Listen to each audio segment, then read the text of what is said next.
All right, in this video, I'm going to talk to you about how you can overcome ego when deciding to invest in your business and improve your life, and some of the things you might be saying to yourself that are holding you back. So I get it. Everyone who is driven, self-aware, motivated to grow their own business, the last thing you want is help from somebody else, right? Because you probably have achieved some things, and those things have made you feel like when you try, you can figure it out. Here's the truth. It's not that you can't figure it out, but what happens when the time it takes you is 5 times longer than somebody else who's already done it. And the reason I bring this up is because oftentimes when we are trying to figure something out, we think if we just take a little bit longer, if we work a little bit harder, if we try a little bit harder, it'll yield different results. And sometimes that is true, but other times it's absolutely going to waste your time. And so here's some thoughts that you could be having that will absolutely waste your time. So let's go into it. I should be able to figure it out on my own. I remember when I first started and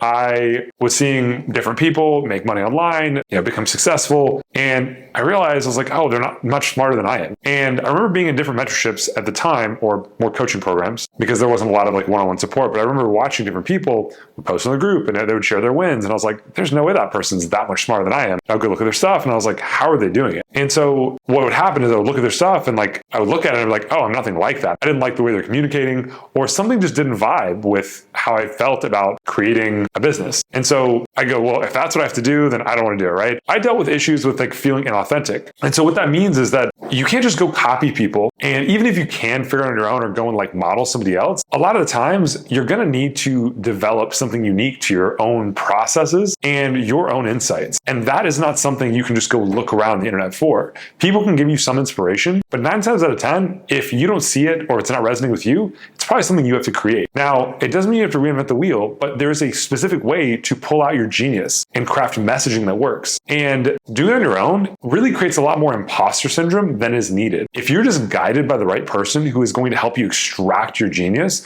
and package it in the right way, you will go twice as fast because you will not sit there and second guess every single word you put down, which will make an absolute difference in your success. So what it could take you to maybe accomplish in 1 year, you're going to take 5 years with all the insecurity you're bringing to the surface. Because if you were going to do it, you would have already done it and you would have already succeeded. So I share this with you because it's just not a good way of thinking. Second, I shouldn't have to ask for help. This is different than I'm going to do it on my own. It's kind of implying that you're stupid for asking for help, which no, you're not. The smartest people in the world ask for help as quickly as possible, because who's smarter? The person who asks for help and gets a result faster, or the person who hides, is confused, makes mistakes hiding, never gets support, and pretty much never achieves the result they want? Well, they never ask for help, right? No, they're just stuck and they're frustrated. We all need help from others, right? It doesn't make you weak for looking for somebody else's support who's ahead of you. So seeking the advice and support of other people who are similar to you, but on a similar journey where maybe you haven't gotten to yet, is really powerful. And it's a good way to remind yourself